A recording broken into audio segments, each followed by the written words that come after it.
Jesus no Lar, Neio Lúcio, capítulo 20, a caridade desconhecida. A caridade desconhecida é a caridade que não é vista, né? Que não é divulgada. Ela é praticada no silêncio das nossas escolhas morais, portanto é sentida. É praticada pela escolha entre o bem e o mal. Como diz Paulo, se não houver amor, de nada valeu. A conversa em casa de Pedro versava nessa noite sobre a prática do bem com a viva colaboração verbal de todos. Como expressar a compaixão sem dinheiro? Por que meios incentivar a beneficência sem recursos monetários? Com essas interrogativas, grandes nomes da fortuna material eram invocados, e a maioria se inclinava a admitir que somente os poderosos da terra se encontravam à altura de estimular a piedade ativa, quando o mestre interferiu opinando bondoso. Claro que esse tema continua atualíssimo, né? Quem nunca viu uma transferência de obrigações? Quem deve fazer isso é o governo, quem deve fazer isso são os empresários, quem tem que fazer isso né? Então, enfim, quem tem que fazer é sempre o outro. E além da transferência de obrigações, nós costumamos achar que não podemos fazer. Ao invés de ser, queremos ter. Se eu tivesse mais, eu daria. Mas será que eu não posso? Que eu não possuo nenhum talento que possa ser dado? Será que eu não tenho ouvidos para ouvir, ombro para dar? A caridade envolve tolerância, paciência, bom humor, perdão no lar, focando na compreensão do erro alheio, né? Muitas vezes nós enchemos os filhos de presentes e não temos um minuto para ouvi-los, não temos tempo para brincar com eles, damos presentes para os nossos pais, mas não damos a nossa presença. Muitos fazem caridade entre o Natal e o Réveillon. Se veste de Papai Noel, levam música, presentes para as pessoas que estão em abrigos, orfanatos, creches de crianças ou de adultos, mas não o fazem entre o Réveillon e o Natal. Allan Kardec diz: fora da caridade não há salvação, onde a verdadeira caridade é a união do amor sincero com a vontade de servir. O homem de bem no Espiritismo, né, descrito no capítulo 17 de O Livro do Evangelho do Segundo Espiritismo, é aquele que pratica a lei do amor, justiça e caridade em sua pureza máxima. Ele baseia sua conduta na fé em Deus, na imortalidade da alma e no amor ao próximo, agindo com benevolência, sem distinção de crenças ou raças. E uma das suas características é ter a caridade como guia, ou seja, fazer o bem pelo bem, sem esperar recompensa. Pratica o perdão, não guarda rancor nem deseja vingança. Ser indulgente também é praticar caridade. Mas vamos voltar à história, né?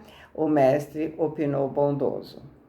Um sincero devoto da lei foi exortado, foi incentivado, né, por determinações do céu ao exercício da benevolência, mas vivia em pobreza extrema e não podia de modo algum retirar a mínima parcela de seu salário para o socorro aos semelhantes.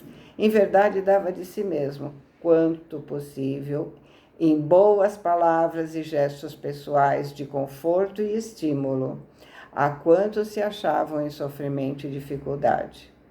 Porém, a impossibilidade de distribuir agasalho e pão com os andrajosos e famintos à margem de sua estrada magoava o seu coração. Rodeado de filhinhos pequeninos, era escravo do lar que absorvia o seu suor. Mas reconheceu que, se lhe era vedado o esforço na caridade pública, podia perfeitamente guerrear o mal em todas as circunstâncias de sua marcha na Terra. Assim é que passou a extinguir, com incessante atenção, todos os pensamentos inferiores que lhe eram sugeridos. Quando em contato com pessoas interessadas na maledicência, retraía-se cortês e, em respondendo a alguma interpelação direta, recordava essa ou aquela pequena virtude da vítima presente. Então, o homem era um homem de bem, mas não tinha recursos para exercer a caridade material. Então, a primeira caridade que ele cita é silenciar a calúnia, silenciar a ofensa, o insulto. Quem aprendeu a verdade no íntimo não precisa disputar a mentira no grito. Quando eu tenho certeza do que eu devo fazer, não tenho necessidade de mostrar para o outro, de provar para o outro. Não preciso gritar para que o outro me ouça. Se alguém diante dele dava pasto à cólera fácil, considerava a ira como enfermidade digna de tratamento e se recolhia à quietude. Insultos alheios batiam no seu espírito como pedregulhos em barril de mel, porque além de não reagir, prosseguia tratando o ofensor com a fraternidade habitual. Então, ele freava a cólera. Ele freava a cólera com serenidade, porque a cólera é uma imperfeição moral, um resquício instintivo do passado animal do espírito, originada principalmente pelo orgulho ferido e egoísmo, contrariando a caridade e a humildade. É contrária à caridade, gerando desequilíbrios espirituais e físicos, conforme a lei de causa e efeito, né? É um descontrole que impede o bem, prejudica a saúde e sintoniza o espírito com vibrações inferiores. A calúnia não encontrava acesso em sua alma, uma vez que toda denúncia torpe se perdia, inútil, em seu grande silêncio. Reparando ameaças sobre a tranquilidade de alguém, tentava desfazer as nuvens da incompreensão sem alarde, antes que assumissem aspectos tempestuosos. A calúnia gera danos espirituais tanto para quem calunia quanto para o ambiente ao redor, criando vibrações densas. Não devemos nos sintonizar com caluniadores. É importante perdoar, silenciar e focar na própria conduta, permitindo que o exemplo desminta as falsas acusações, ao invés de reagir a elas. Se alguma sentença condenatória bailava em torno do próximo, mobilizava espontâneo todas as possibilidades ao seu alcance na defesa delicada e imperceptível. A caridade começa em casa, praticando a gentileza e o perdão, evitando conflitos. Envolve tolerar parentes, respeitar o vizinho e apoiar quem precisa. Seu zelo contra a incursão e a extensão do mal era tão fortemente minucioso que chegava a retirar detritos e pedras da via pública para que não oferecessem perigo aos transeuntes.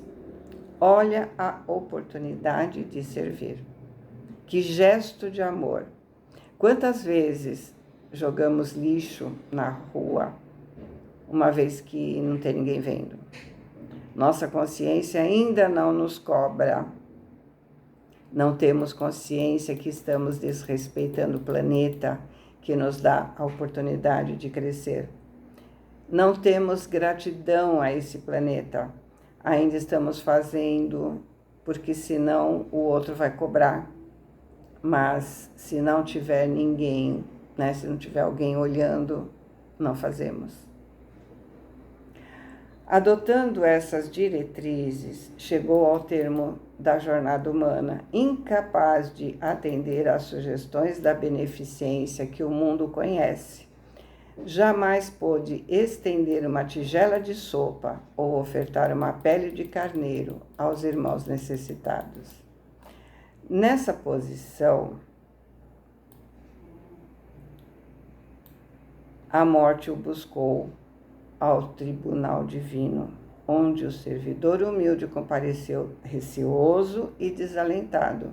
Temia o julgamento das autoridades celestes, quando de improviso foi aureolado por brilhante diadema e, porque indagasse em lágrimas a razão do inesperado prêmio, foi informado de que a sublime recompensa se referia à sua triunfante posição na guerra contra o mal, em que se fez valoroso empreiteiro.